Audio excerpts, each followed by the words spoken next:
This is not your right time. Yes, you heard it right. যদি right time হলা হয় তই আজি এইটো ভিডিঅ'ত ক্লিকে নকৰিলি হয়। তই জানবাই নোখোজলি হয় কেনেকৈ ডিচিপ্লিন হ'ব পাৰি, কেনেকৈ কনচিষ্টেঞ্চি মেইনটেইন কৰিব পাৰি, কেনেকৈ সদায় পঢ়িব পাৰি, কেনেকৈ ভাল ৰিজাল্ট কৰিব পাৰি। তই জানবাই নোখোজলি হয়, তই জাষ্ট কৰিলি হয় আৰু তই ৰিজাল্ট পাই গেলি হয়। ৰাইট টাইম অহাৰ পাছত তোক একো মটিভেশ্যন নালাগে। ৰাইট টাইম অহাৰ পাছত তোক কোনেও ঠেলাব লগা নাই, কোনেও ক'ব লগা নাই যে পঢ়ৰ, কষ্ট কৰ, ভাল ৰিজাল্ট হ'ব দে, ভাল কাম কৰিব পাৰিবি, ডাঙৰ মানুহ হবি, পইচা আজিব পাৰিবি, নালগে। একদিন তোৰ মাথাত কিবা এটা কথাই খুন্দা মাৰিব একদিন, আৰু সেইদিনাৰ পৰা তই ৰিজাল্টক লগি অপেক্ষা নকৰি কাম কৰা ষ্টাৰ্ট কৰা। তই 4 ঘণ্টা নহয় 10 ঘণ্টা পঢ়া ষ্টাৰ্ট কৰবি। তোক কোনেও ক'বা নালগে আৰু যে পঢ়ৰ, তই জাষ্ট নিজে নিজে পঢ়া। তোৰ নিচা এটা আহে কামত, পঢ়াই বা তই যি কাম কৰি আছা, সিদিনা হ'ল ৰাইট টাইম। এতিয়া কথাটো হ'ল আমি সেই ৰাইট টাইমক লগি ৱেইট কৰিম না আমি কিবা এটা হাতত ব্যৱস্থা ল'ম। যদি তই ব্যৱস্থা কিবা এটা জানা মোক কওঁ, ময়ো সেইকাৰণে ভিডিঅ'টো অন কৰিছোঁ। নমস্কাৰ, মই মিন্ময় আৰু আজি কথা পাতিম ৰাইট টাইমক লগি আমি ৱেইট কৰিম না কিবা ব্যৱস্থা কৰি তাক ধৰি বান্ধি লৈ আহিব পাৰিম। য়েছ, তোৰ ৰাইট টাইম অহাৰ আগতে এটা টেষ্ট হ'ব। কোনে ল'ব টেষ্ট? কাক দিম টেষ্ট? টেষ্ট তই নিজে নিজে ফিল কৰবি। টেষ্টটো হ'ল তই সেই ৰাইট টাইমটোৰ কাৰণে ৰেডি হয় না নহয়, তই চম্ভালিব পাৰিবি না নাই সিমানখিনি প্ৰেছাৰ। তই ৰাইট টাইম অহাৰ আগতে এটা গ'ল নিজে নিজে তৈয়াৰ কৰি ল'বি আৰু সেই গ'লটো চেজ কৰাৰ কাৰণে এটা প্ৰপাৰ প্লেন বনাবি নিজে নিজে উইদাউট নয়িং। আৰু তই এক্সকিউজ নিদাকে কাকো সেই ড্ৰিমটোৰ ফালে, সেই গ'লটোৰ ফালে যাব আৰম্ভ কৰা লাহে লাহে। কিন্তু এই একদিনটো কেতিয়াহে জানা না, যেতিয়া তোৰ কিবা মজবুৰি হয়, যেতিয়াক লগি একো মজবুৰি নাহে, উপায় নাই আৰু কৰবাই লাগব, এনেহান চিটুৱেশ্যন নাহে, আমি যেতিয়া আৰামছে খাই থাকোঁ, আজিও খাই আছোঁ, কালিও খাই আছোঁ, এছ কৰি থাকিব পাৰোঁ, তেতিয়াক লগি আমাৰ পাছফালে জুই নালগে।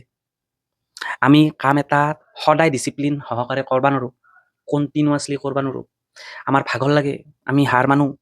কিন্তু যেতিয়াই একদিন তোৰ সেই অৱস্থাটো হ'ব যে উপায় নাই, মই কৰবাই লাগব, মই ৰিজাল্ট কৰবাই লাগব, মই এইটো কাম কৰবাই লাগব, সিদিনাৰ পৰা তোক একো ডিচিপ্লিনো লগা নাই, কনচিষ্টেঞ্চিও লগা নাই, মটিভেশ্যনো লগা নাই, তই জাষ্ট কৰা, এনিহাও কৰা, কাৰণ তোক লাগে। আৰু সেই মোডটো যেতিয়া অন হ'ব না, তোক আৰু ৰখাব নোৱাৰে কোনো। এতিয়া সেই মোডটো কেৱল মজবুৰি আহিলেহে তই কৰবি নেকি?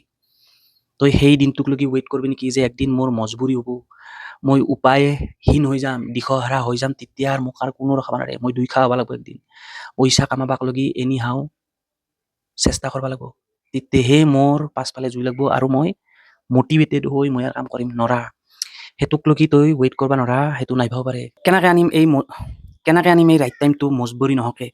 চিম্পলি আমি গ'লটোৰ ফালে এটা ছিংগল ষ্টেপ দি, আজি অলপ, কালি অলপ, পৰহি অলপ, তাৰ পিছদিনা অলপকে পঢ়ি বা যিটো কাম কৰি আছা সেইটো কাম কৰি পেলাই হেবিট এটা ফৰ্ম কৰবা চেষ্টা কৰাটোৱে হ'ল প্ৰথম কাম। আজি যদি ডিচিপ্লিন হৈ কাম কৰিব পৰা নাই, অ'কে, তথাপিও যিখিনি হৈ কৰিম, কালি কৰিম। যদি আজি কনচিষ্টেঞ্চি মেইনটেইন কৰিব নৰলোঁ, তেনেহ'লে নৰলোঁ, কালি কৰিম, পৰহি কৰিম, কিন্তু ষ্টপ কৰি নিদিওঁ। আমি নিজকে এনেকৈ নাভাবোঁ যে মই ডিচিপ্লিনডে নহয়, মই কনচিষ্টেঞ্চি মেইনটেইনেই কৰিব নোৱাৰোঁ, সেইকাৰণে মই কামটো আগবাঢ়ি নিদিলোঁ, ষ্টপ কৰি দিলোঁ। আমাৰ একদিন, 2 দিন, 3 দিন, 4 দিন কৰাতে একদিন হেবিট ফৰ্ম হ'ব, লাহে লাহে তই গমেই নাপা কেতিয়া ফৰ্ম হ'ল। আৰু আমি যিটো বৰিং কাম বুলি ভাবি আছোঁ নৰো কৰবা, আমাক এটা ৰিজন লগা হৈছে কৰবাক লাগি, মটিভেশ্যন লগা হৈছে, আমি একদিন সেইগিলা চব পাহৰি যায়, জাষ্ট কালি কৰিছিলোঁ কাৰণে আজিও কৰোঁ। কালি দেখোন 6টাৰ পৰা 10টালৈকে পঢ়িছিলোঁ, আজিও পঢ়োঁ দে। আৰু ফিটদিনা তোৰ এনেহেন লাগব যে ইমান দিন 6টাৰ পৰা 10টালৈকে পঢ়ি আছোঁ, আজি যদি নপঢ়োঁ মোৰ দেখোন কনচিষ্টেঞ্চি ব্ৰেক হৈ যাব, মোৰ কিবা লছ হ'ব নেকি, এনেহান ফিল আহা কৰিব। আৰু তই সেইটো এনজয় কৰা ষ্টাৰ্ট কৰবি। যিদিনা তই এনজয় কৰবা ষ্টাৰ্ট কৰবি বা যিদিনা তই ভাববি যে য়েছ, ইমান দিনে মই 6টাৰ পৰা 10টালৈকে পঢ়িছিলোঁ, আজি যদি নপঢ়োঁ মোৰ অলপমান লছ হ'ব, যিদিনাই তোৰ সেইটো ভাব আহিব, সিদিনাই ৰাইট টাইম তোৰ। সিদিনা তোক ক'ব নালাগে আৰু কোনো।